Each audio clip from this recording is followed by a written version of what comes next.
Hey, what's up folks? Will back for another fight card prediction. We're going to be breaking down UFC 208 from the Barclays Center in Brooklyn, New York as Holm faces off against Germaine de Randamie for the inaugural UFC Featherweight champion. Coming off UFC Houston last week, pretty decent, went 8-4, started off very well, faded very badly. Got the first 7 picks right, and the main card was just a little bit of a clusterfuck. With some big surprises coming through. Really wish I picked Chan Sung Jung. Had the feeling about him, but just couldn't pull the trigger in picking him even. Won a couple of units on my bets. 2 of the 5 that I tried for, with Anthony Hamilton just kind of screwing everybody over. Will not be picking that guy again unless he's got a really serious... Well, no, I will never pick Anthony Hamilton again. Profitable night in DraftKings. I don't know how I managed to pull it off. I did have some Korean Zombie and some lineups, and that pulled me through to make a $50 profit. Moving into this week with the big pay-per-view cards, I'm hoping I can keep my run going and profit, but we will see. As always, you can please follow the guys that are down in the drop-down box who make prediction videos, interview fighters, the other like shows like the Bookie Beatdown with DraftKings, and just talking about the fights. The other guys that help me, so if they're helping me, I think they would help a lot of the people that are maybe watching this, so go check them out.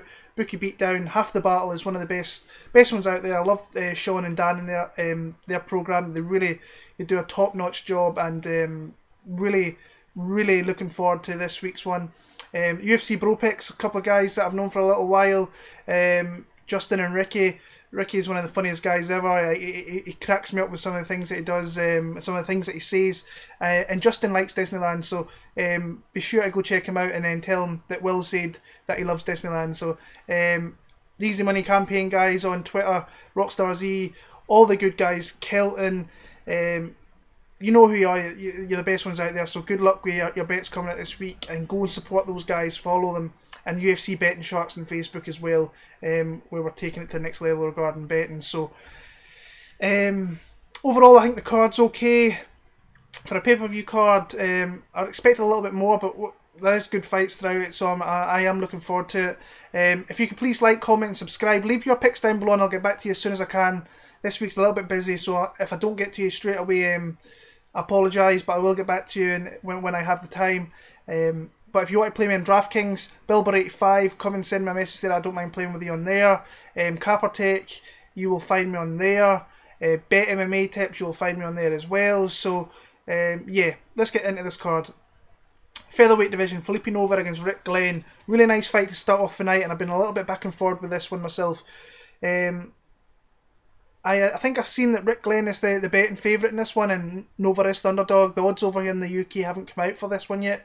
So looking at this, I was looking at Phillipe Nover fighting in Brooklyn. I thought that he's got the hometown crowd behind him against a very tough opponent in Rick Glenn, who's been around a long time, still a fairly young guy, 27, 28 years of age, but getting his second fight in the UFC here, and his first fight was incredible. A back and forth brawl with Evan Dunham. He was always a little bit behind, got out of a serious choke in round 1. I don't know how he managed to get out. He kept in there, kept persevering, and came out, and then landed some wicked shots late on in that fight, but he was just always a little bit behind Evan Dunham and everything there, and lost the decision. Not a bad fight to come into the UFC with. I think his stock only rose with that loss there, so looking forward to seeing Rick Glenn again in this one. Phillipe Nover coming off a loss to Renan Barão down in Brazil back in September, I think it was, on that Cyborg card, and it was just, I think it was a fight for Renan Barão to win at that division.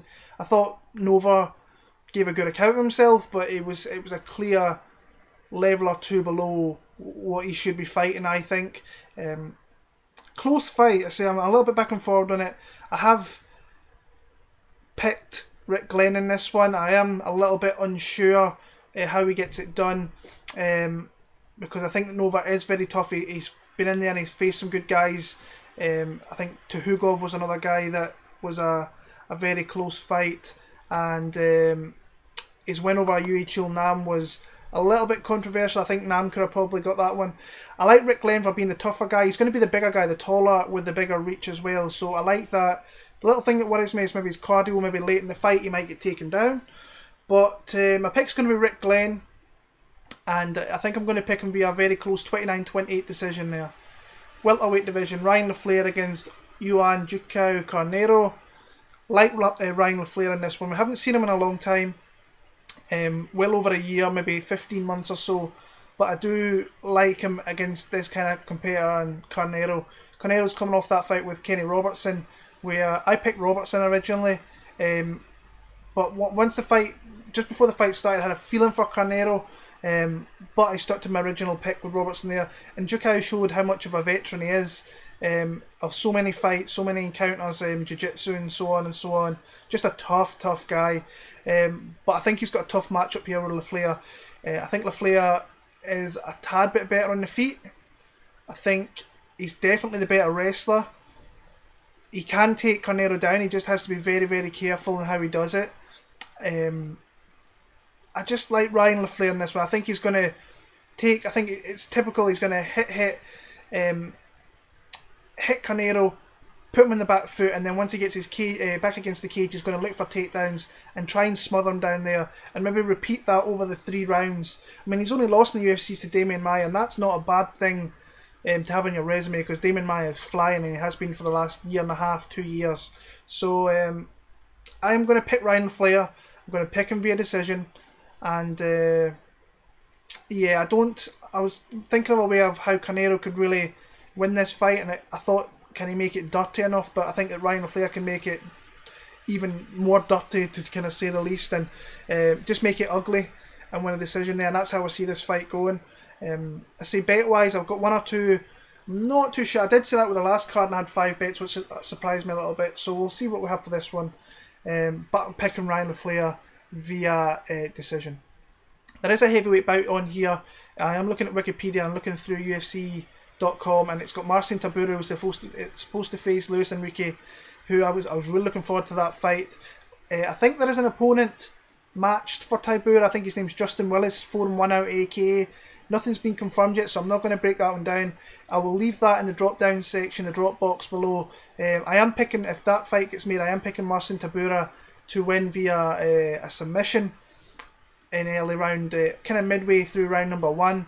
But I say I'll leave that down in the drop box there. So moving on to the flyweight division, we have we have Ian McCall against Jared Brooks here, and this is the fight that I've been chatting with some of the guys on Twitter, watching some things regarding Jared Brooks. I have been for the last couple of days, and interesting fight here, because I think clearly Ian McCall is on his way out. And the only reason I'm saying that is because I realised, if you watch my last prediction video where Ian McCall was fighting against Neil Seery in Belfast back in October, I should say, November. I picked Ian McCall. I thought it would be very close.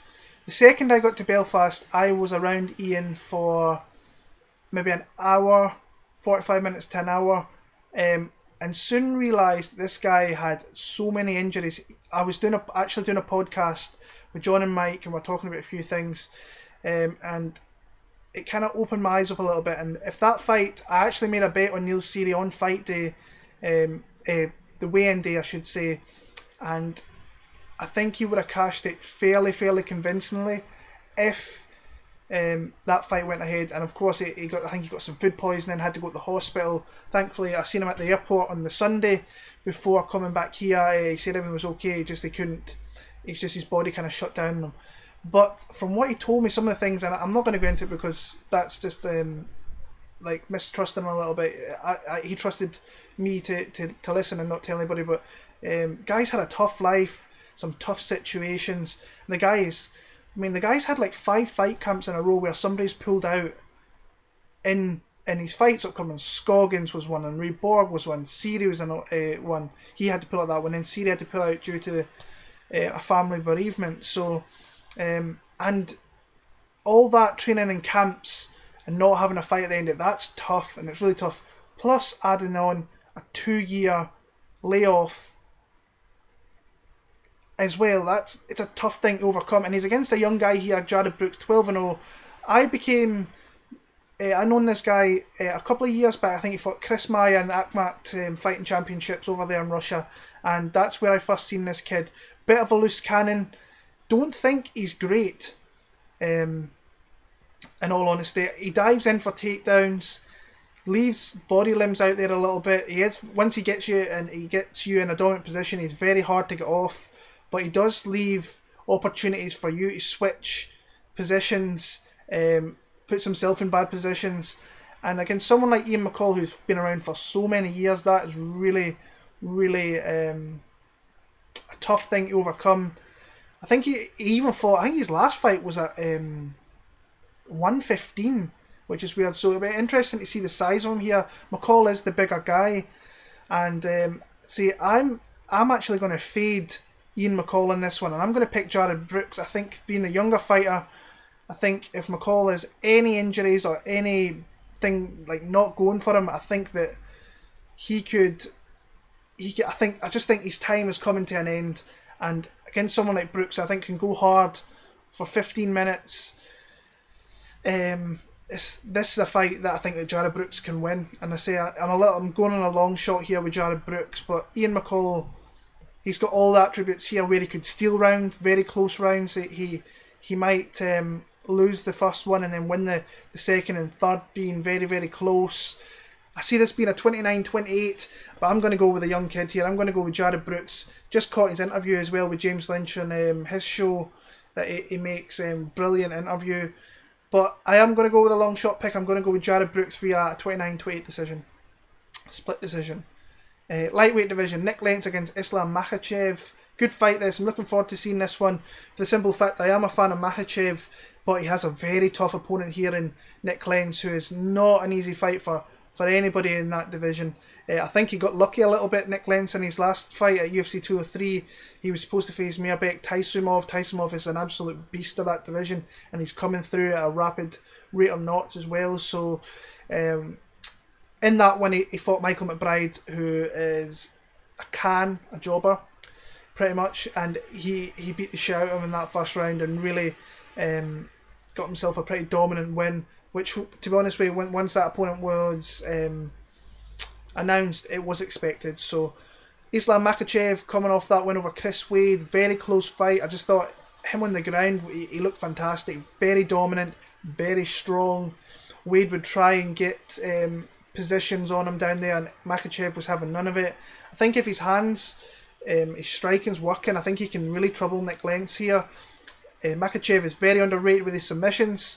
I think he's just, this fight is, I think it can be close, and I have seen a few people think of picking Nick Lentz in this one. I don't think that's really a bad bet as well. I think from what I've seen is plus 160.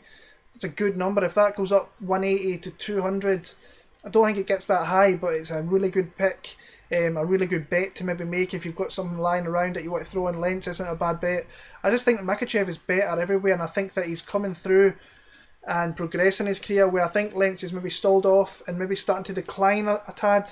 And I do think he leaves body limbs out there where Makhachev could easily capitalise on that and get submissions or get takedowns to where he could get submissions and maybe a finish later on. So I'm going to pick Islam Makhachev. I'm going to pick him via submission. I'm going to pick him early round number 3. Flyweight division with Wilson Hayes against Ulka Sasaki. This is a little bit of a weird one, to say the least. Wilson Hayes was supposed to fight for a title back in Atlanta in the summer there, in July, and everything kind of fell through. He fought Hector Sandoval, won in that.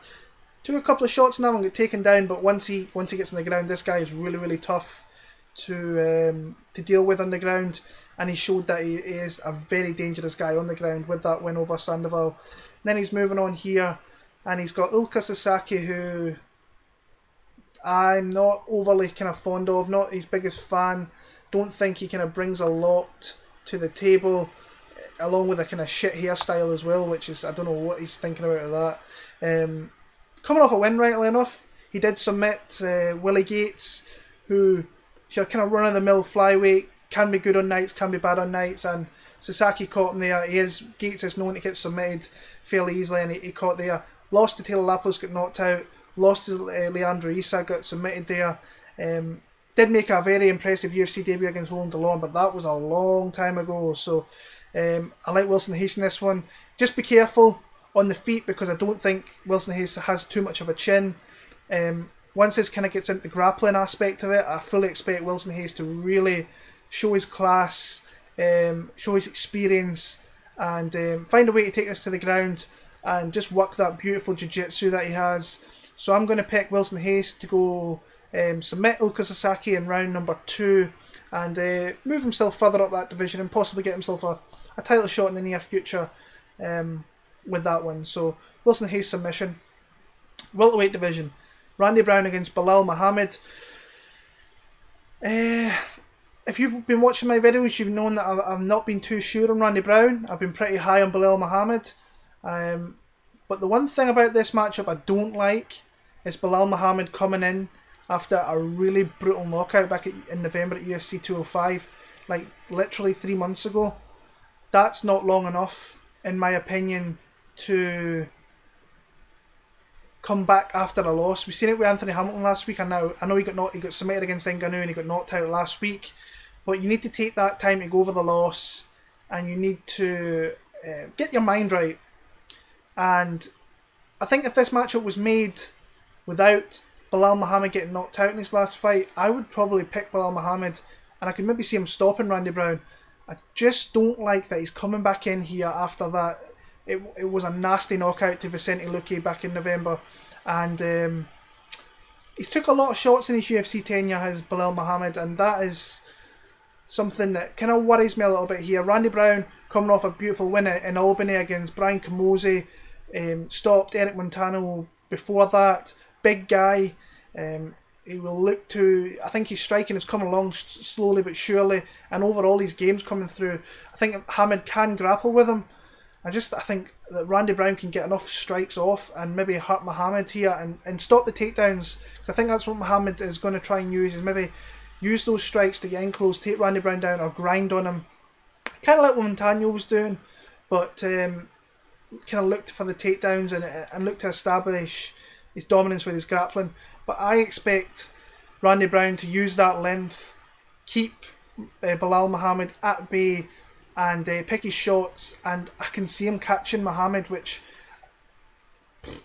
3-4 months ago I probably wouldn't have said that, but I think that Randy Brown has a legit chance of stopping Muhammad here. I know Muhammad's tough, but I'm kind of a little bit back and forth because I don't know whether Randy Brown has the arsenal to maybe take out Muhammad a little bit 50-50 in that. I'm going to pick Randy Brown, so I'm going to pick him via decision, which is tough to say because I do like Muhammad. I do think he's a tough fight. I think this is a fight that he should have maybe backed out of, maybe not jumped in so quick for, because he could be 1-3, could get his walking papers from the UFC here, but my pick's going to be Randy Brown via decision. Moving on to the main card, we have Dustin Poirier against Jim Miller. Really good fight. Looking forward to this one.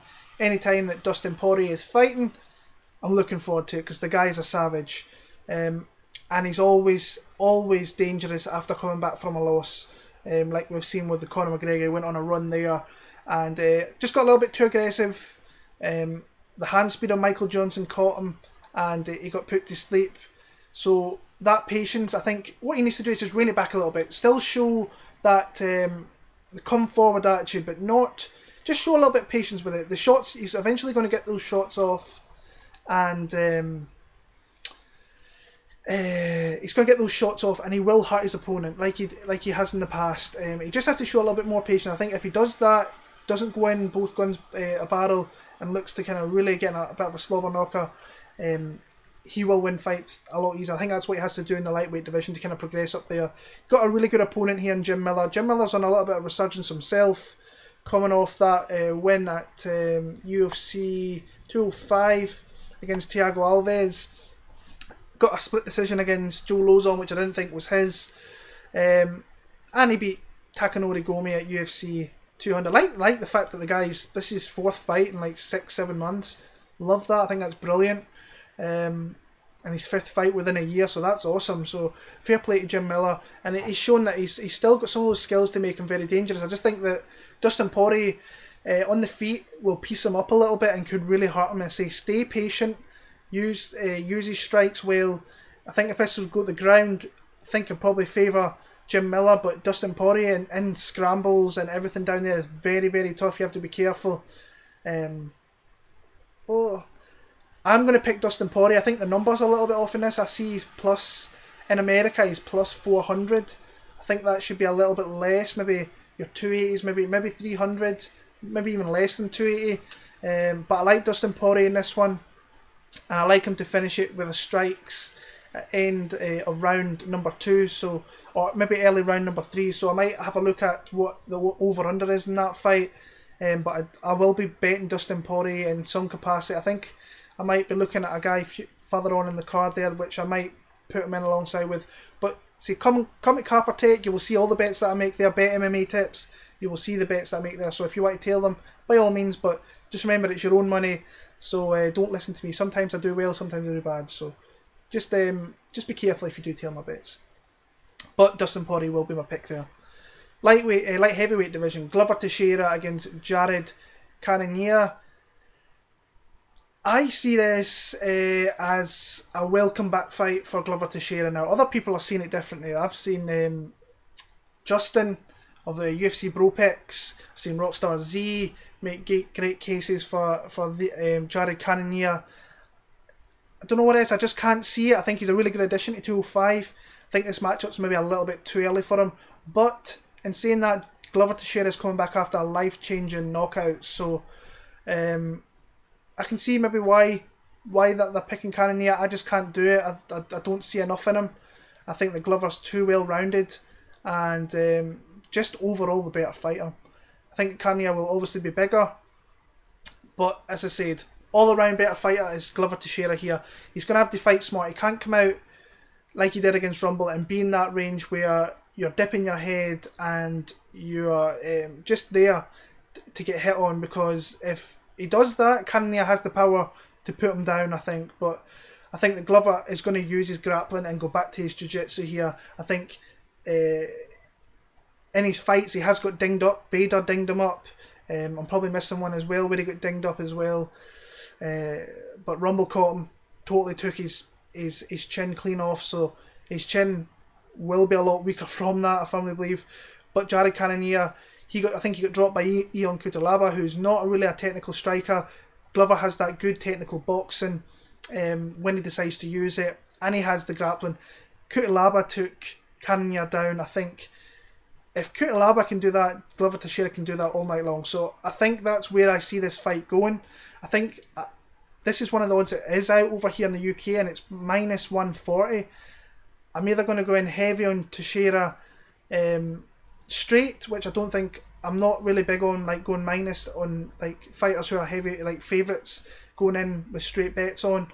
But I think that I will parlay him up with Dustin Poirier, probably for plus money. I think it was plus 129 for that there. So I think I'll probably make that bet. I'm just going to have a look at the bets after I make this. But that's one I am looking at, is Glover and Poirier to win there. But I like Glover Teixeira here. I like him for DraftKings purposes as well. And I'm going to pick him to win via submission in early round number 2. Middleweight division, Ronaldo Jacare Souza against Tim Boetsch.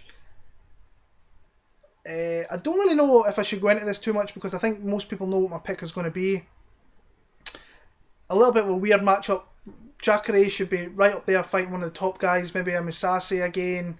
Saying that, Musasi, he did beat Musasi a few years back.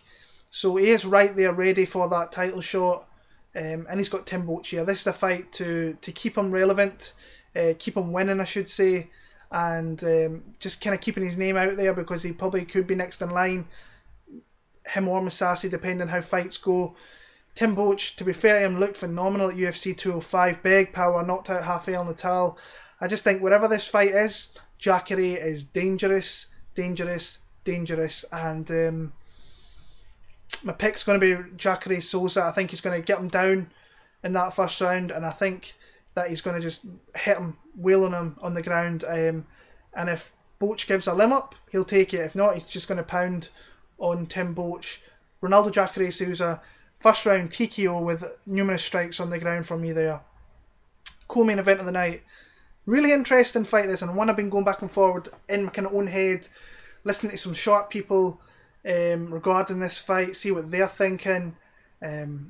Just a really interesting fight. Anderson Silva faces off against Derek Brunson. Initially, when this fight came out, in this fight announcement, I was pretty shocked with it, in all honesty. My pick was Anderson Silva. Now, I know this guy hasn't nearly won. It's like 4.5 years since he last had a legitimate win. I know there was the Nick Diaz win that got kind of turned to a no contest, but his last win was Stephen Bonner, like October 2012. So that's crazy, going all the way back then. That seems like yesterday. It doesn't even seem that long ago that happened. And Derek Brunson's coming off a knockout loss to Robert Whittaker down in Australia, which for the 4.5 minutes that fight lasted was fucking loco. Great fight, back and forward. Derek Brunson, I thought, fought a really bad game plan and came out and he fought stupid. I thought that he could have grappled with Robert Whittaker late on, but just came out and decided to throw bombs, and he's so wide open for punches. And Whittaker's a good boxer, all around a great striker. But if Derek Brunson leaves those gaps and leaves those openings like he did against Whittaker, I can see Anderson Silva popping him right in the mouth and putting him down. Derek Brunson, I think, his clear way to win this fight is to grapple with Anderson Silva. Just pretty much what Daniel Cormier did. But you've got to remember on that, Daniel Cormier got hurt in that third round. He got hit with a big knee. And he has his moment. I mean, he lost to Bisbin, which I debate that he could have won that fight. I think he might have won that fight. Daniel Cormier, and he gave Daniel Cormier a fight coming in at like 2 days' notice. So the guy's legit one of the best there ever is. I don't think he's the greatest all time. I'm firmly in the camp of John Jones in that one, with his in-ring talents and so on and so on. But the way I see this matchup going, Derek Brunson, if he wants to win this fight, he has to grapple Anderson Silva for 3 rounds.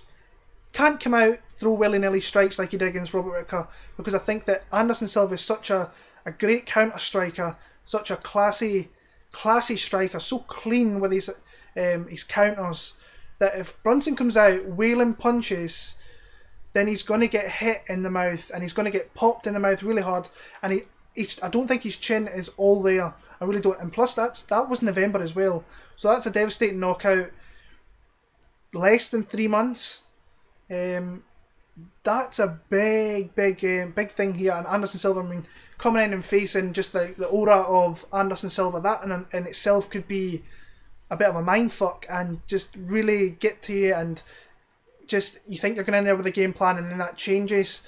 I'm going to pick Anderson Silva here, and I never thought, I was a little bit, I did pick Anderson to start off with, then I kind of faded to Brunson, but now I'm kind of more confident in Anderson Silva here. I know he's a lot older than his opponent, but I just see that Derek Brunson, I don't think his IQ is great. If his IQ is on point and his game plan is on point, he should win this fight. He clearly has to grapple with Anderson Silva.